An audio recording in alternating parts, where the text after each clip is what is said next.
mbere yuko tubishyira mu bikorwa tuba twabanje kubitekerezaho. So ngo rinda umutima wawe kurusha ibintu byose birindwa. Nibwo yaba ari murahinduka oya. Imitima yacu ntabwo ari kimoteri. Ntabwo ari trash yo kujugunya nk'imyanda yose. I Burundi bavuga setemu. Imitima ntabwo ari setemu. Nuko bimeze imitima yacu ntabwo ari kimoteri. Joni muza bavandimwe hano kuri dusangire urukundo dusangire ubumenyi dusangire urukundo dusangire ubumenyi abavandimwe badusangire nidanangaha ndabasaba kuri subscribe no ukanda kukazogera nanjye narabikoze nkora subscribe nkanda no kukazogera murakoze. Muri abo bavandimwe badusangire nkuko bisanzwe reka tubanze dushimire Dani urakoze cyane, urakoze ku uwo murya wa gitare wawe. Mushigikire Dani mwamushaka, yitwa Dani with guitar cyangwa umuntu areba no ku YouTube irindi zina abafite ni umurya wa Dani. N'umwana uri mu Rwanda uzi gucuranga cyane. Uyu munsi turi kumwe n'umukunzi wanjye nkuko bisanzwe, aje kubaganiriza hamwe nanjye ku ijambo rikomeye cyane tujya tugira. Tubanza gushimira abantu bose murimo gukora subscribe no kudukurikira ku biganiro byacu no kuduha ibitekerezo, murakoze cyane. Uyu munsi turaganira ku ijambo ryo kubabarira. Kubabarira ni ijambo twumva ariko namwe mu bintu bituruka mu mutima. Buriya ibintu biduturuka mu mutima nk'urukundo cyangwa umunezero cyangwa kubabarira ni ibintu biba bikomeye cyane. Akenshi tubivuga ku munwa ariko bidaturutse ku mutima. Iyo biturutse ku mutima biba bya mbere. Karibu kwanza wasuhuza abantu badusangire. Muraho cyane bavandimwe, twishimiye kongera kubana namwe kuri uyu mugoroba. Mwakoze cyane. Abatazi izina rye ni Gloria, mukunzi mwiza wanjye. Kubabarira ni iki? Ugeze ubabarira mu buzima bwawe? Iby'ukuri ugeze ubabarira? Murakoze. Narababariye uko mwarimu bimbajije. Kubabarira ni ijambo riremereye kandi rifite ibisobanuro bitandukanye bitewe n'ukuntu umuntu abyumva se ko cyangwa uko yabyigishijwe. Ariko kubabarira no guharira umuntu, niko nabyita. No guharira umuntu ku bibazo mwari mufitanye, ku bintu mutumvikanagaho, ku bintu byaba byarakubabaje ndabagukoreye, ukamuharira ukamurekera, niko navuga. Nimo gushakisha ijambo ryakumvikana neza kurusha, ariko nuva kumuharira hari bisobanuye neza. Murakoze. Yego, ubushakashatsi twakoze twasanze yuko kubabarira bavuga ngo no guhanagura ideni ry'umuntu yaragufitiye. Nukuvuga ko n'umuntu wari ugufitiye ideni, hanyuma rero amazi atakuri iryo deni bikakubabaza, hanyuma rero ukahita urifuta urikuraho. Uko nguko niko kubabarira. Rero ni ikintu cy'ingenzi. Iyo dusomye muri Bibiliya ahantu henshi kubabarira Yesu yagiye abivuga, cyane cyane mu ahantu hatandukanye. Tubona Paul nawe yaratubwiye nko mu Baroma 12:9, we yananiza aravuga yuko 12:19 aravuga yuko ngo iyo ubabariye ugomba no gukora no kwihorera. So nukuvugaho kwihorera rero ntabwo ari kujya ugafata umuntu ukamukubita cyangwa ukagira gute. Buri gihe cyose wababariye umuntu ukongera nyuma ukajya umutoteza, urabizi ko nakubabariye, urabizi ko nakugiriye iki ngiki, ibyo byose byitwa kwihorera. Hari n'urugendo kandi uzarebe buri wese arabizi. Igihugu cyacu cyangwa se akarere kacu kabayemo amateka akomeye cyane yagiye garagaza ubuhemu no hagati y'abavandimwe, abaturanyi, inshuti. Habayeho abantu bagize neza ariko habayeho n'abantu bagize nabi. Abantu benshi barahemukiwe. Buri muntu wese mu by'ukuri aba afite umuntu yumva yaramuhemukiye. Dushyize mu gaciro kugira ngo rero tubane neza n'umwami wacu no mu rugendo rujya mu ijuru, bisaba yuko tugera gute tubabarira. Ijambo ry'Imana ritwigisha kubabarira. N'isengesho ry'Umwami wacu ritwigisha kubabarira. Ariko kugira ngo ubabarire neza ni processes urabanza ukabyumva muri wowe yuko kugira ngo ukomeze mu rugendo urimo ugomba kubanza kwikiranura n'abantu. Hari naho Petero ni Paul yavuze ngo nujya gutura ituro ryawe ukibuka yuko ufitanye ikibazo na mugenzi wawe urisigaho ngaho ubanza ujye kwikiranura na mugenzi wawe. Okay, ni Yesu wabivuze. Yes, nakoze. So ni ukuvuga ngo kubabarira ni ikintu cy'ingenzi cyane Umwami wacu Yesu yahaye agaciro, ndetse hari naho bamubajije ngo ubundi ngo nababarira mugenzi wanjye kangahe, kuko bumvaga yagumye kuvuga ku mbabazi. Barababwira ati wamubarira inshuro umwe aravuga ati namubarira inshuro 7 otoya inshuro 77. Ntabwo yashaka kuvuga inshuro 490, ahubwo yashaka kuvuga inshuro igihe cyose muri make. Nibyo yashaka kuvuga, ntabwo yavuga ngo uzabare nugera kuri uyu mubare none urekera kubabarira. Yavuga ngo ugomba kubabarira igihe cyose nkuko nawe yatubabariye. Atubabarira ibyo twakoze kera n'ibyo tuzakora byose arabitubabarira. Ese ni ngombwa ko nyuma yo kumubabarira mugomba kongera kubana nk'uko mwabanaga? Murakoze. Ibyo kuba ubabariye umuntu ukumva ko ari ngombwa kongera kubana nk'uko mwabanaga, ndumva ntabwo ari ngombwa na gatoya, kuko niba wagiriwe ubuntu bwo gutera intambwe yo kubabarira, ko ni isengesho ry'Umwami wacu muri Matayo igice cya 6:12 haravuga ngo utubabarire ibicumuro byacu nkuko natwe tubabarira abaducumuyeho. Ni ukuvuga ngo nawe yatubwiye n'Umwami wacu Yesu Kristo yatwigishije kubabarira, tugomba kubabarira. Ariko ntabwo yigeze atubwira ngo numara kubabarira ngo uzagende usubongere ubane n'uriya muntu, kuko akenshi iyo wagiriwe ubuntu bwo gutera intambwe yo kubabarira ntabwo bisobanura ko uriya muntu wababariye nawe yayiteye. Rero kongera kubana n'uriya muntu ni ibintu byo kwitondera cyane, kubera ko kuba wateye intambwe ukaba wabohotse ntibisobanura ko yabohotse, cyane cyane iyo wamubabariye atanagusabye imbabazi.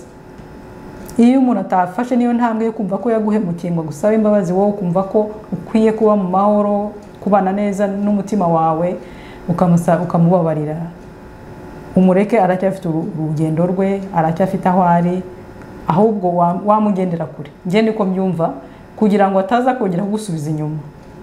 Kuko iyo umubabariye, hari n'igihe ubabarira umuntu akumva yuko ahubwo umubeshyera cyangwa se umuhohoteye. Uriya muntu arambabara se ubundi se namugize cyane, numva nta n'ikintu kibi namukoreye. We ntaragira wamugisha wo kubyumva, yumve uburemere, yumve uburyo yagukomerekeje, ahubwo wanamubabara akaguseka cyangwa se bikahinduka igitaramo. Wowe komeza n'urugendo rwawe, ahubwo namugendere kure, kuko ashobora kusubiza inyuma. Turabizi twese ko Satani akoresha abantu kugira ngo asubize abandi inyuma. Nubona uwo muntu imbabazi zawe uburyo azifashe bizaguha igitekerezo cy'uburyo ugomba kwitwara, byaba byiza mugendeye kure, ukanamusengera ahubwo nk'umuntu w'umukristo, ukamusengera kugira ngo nawe azatera iyo ntambwe wabashije gutera. Icyo ni cyakamaro cyane. Icyo ni cyakamaro umbabare guca mu ijambo nuko uvuze ikintu gikomeye. Ari ikintu Bibiliya ikunda kuvuga, no kujya twirinda ikintu cyose tuzi neza yuko ko cyaducumuza.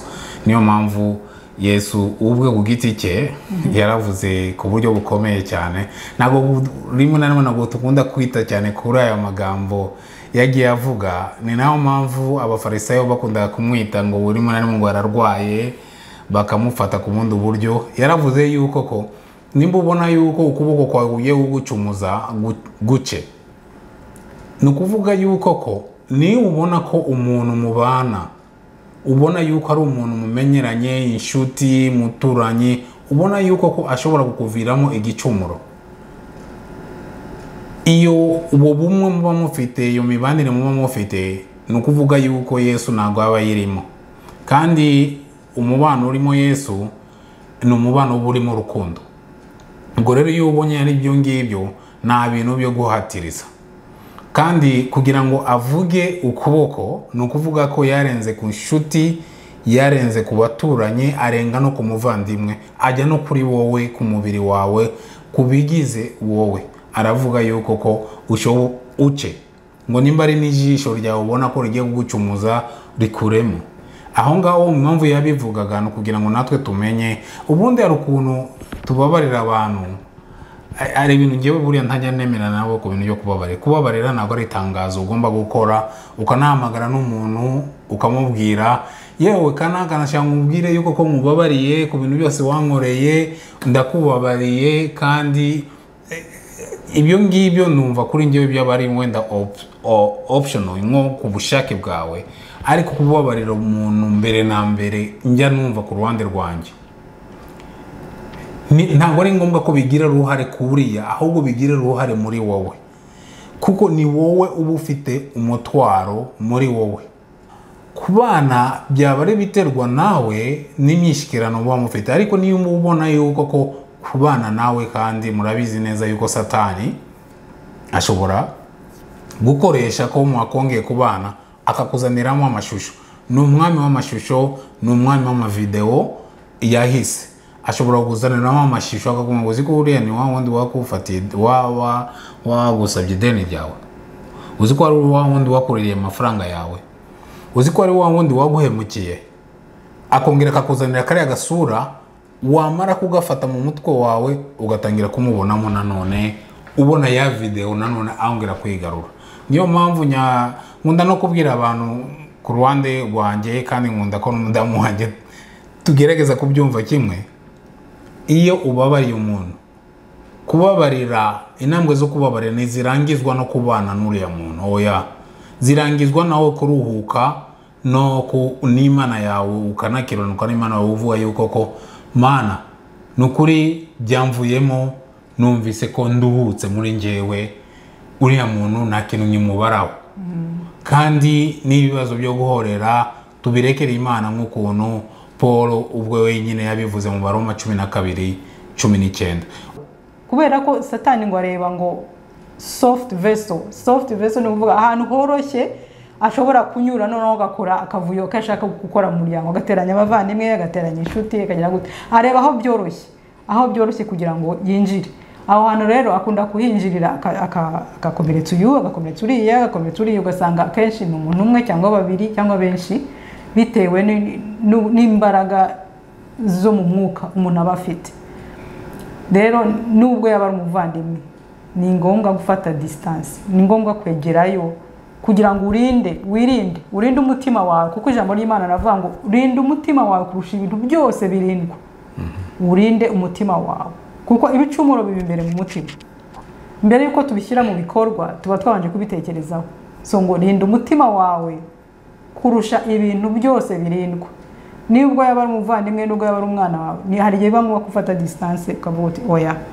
umutima wanjye ntabwo nshaka kongera kutokozwa n'imyanda guma hariya igihe uzaba wahindutse nzabimenya icyo gihe nzaguha kare mu mutima wanjye ariko igihe utarahinduka oya imitima yacu ntabwo ari kimoteri ntabwo ari trash yo kujugunya imyanda yose i Burundi bavuga setemu imitima ntabwo ari setemu nuko bimeze imitima yacu ntabwo ari kimoteri nk'uko babivuze ntabwo ari ahantu tugomba gushyiramo ibintu by'imyanda tugomba gushaka buri gihe ikintu cyose cyabamo kimeze neza ari mu izo mbabazi no kwirinda izo mbabazi umaze gutanga no kuruka mu mutima wawe utabasha ku hari umudamu wumvishe ibiganiro byacu aratwandikira ntabwo turi bumvuge izina ariko ndabizi neza ko azagukurikirana iyi video yaratubwiye yuko nyuma yo kumva ibyo biganiro byacu iryo joro yarateganyaga kwiyahura noneho mfata umwanya wo kumuganiriza hanyuma yo tuganiriye atubwira yuko ikibazo yagiraga yaramaze iminsi akigira umugabo yaramutaye ajyana n'abana aramuta hanyuma rero nyuma y'ibyo ngibyo uko byaje kugenda ngewe narafashe umwanya wo kumuganira nawe ushobora kuba uri ufite ikibazo cyawe muri gihe cyose tufashe umuntu waduhemukiye tukamuha umwanya mu mitima yacu niyo mpamvu ushaka kuvuga iki umuntu waguhemukiye wafata umwanya ukamuha umwanya mu mutima wawe ni kwa kundi umutima wawe Imana yaguhaye umutima mwiza uba wawuhinduye ikimutera ibintu nabibayemo ku buryo butangaje cyane narababwiye ko naciye mu buzima bugoye cyane ibyo byose byagendaga binkoreramo ikintu nashaka mvuge naramubwiye uwo munsi ndamubwira nimugoroba ndamubwira ngo mbere na mbere uyu munsi aho uri ikibazo si uriya muntu waguhemukiye, ahubwo ikibazo ni wowe ibyo ufite mu mutima wawe. Ibyo bikuremera mu mutima wawe ni ugushaka uburyo wabikuraho, kuko akenshi tureka imitima yacu ibe kontrole cyangwa igengwe n'abantu bo hanze, kandi imitima yacu ubundi ni ikintu unique, ni ikintu kidasanzwe cy'umwimerere y'Imana yaduhaye. Ku ruhande rwacu tugomba kugifata neza tukagiha n'agaciro kayo. Nashakisha ibintu bishyashya ubamo, nagusubira mu biriya bintu bya kera bishobora kuba ari na bibi. Wacu Yesu Kristo icyo abashaka yuko ko dukomeza tuzamuke, ntago abashaka ko tumanuka. Aho turi tuzamuke, kandi kuzamuka si kundi no gutera imbere muri twebwe, dutandukana n'ibya kera byatubabaje, ariko tunatandukana n'ibya kera bishobora kongera kutubabaza. Ibintu by'abavandimwe abandimo ni beza cyane, ari impamvu umuntu muba mwavukanye Imana iba yabishizeho, ariko nawe nubona yuko agiye gucumuza, agiye kukubera ikigeragezo, none wahitamo kwemera ikigeragezo cy'umuvandimwe ko agiye kukugerageza agucumuze, cyangwa kongera gutunganya umutima wawe no gutera imbere.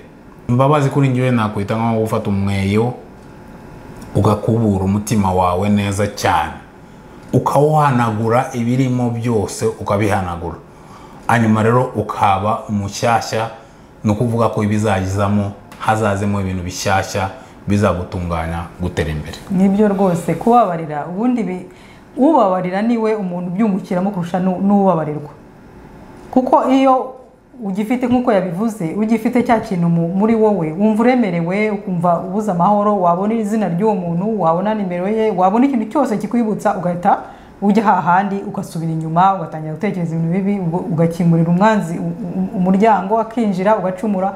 Ariko iyo Imana ikugiriye ubuntu ugatera iyo ntambwe, ukumva uramurekuye burundu, ni wowe wa mbere ubyungukiramo, ugira amahoro umutima, ukumva urakeye, ukumva uriya muntu ubanza rwose ni hagati ye n'Imana, wowe byarangiye ukikomerezanya n'ubuzima bwawe.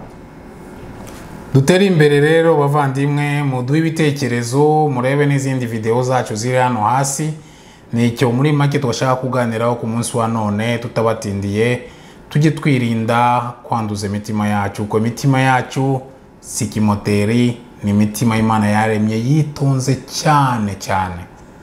Tuhiye rero agaciro, dutere imbere,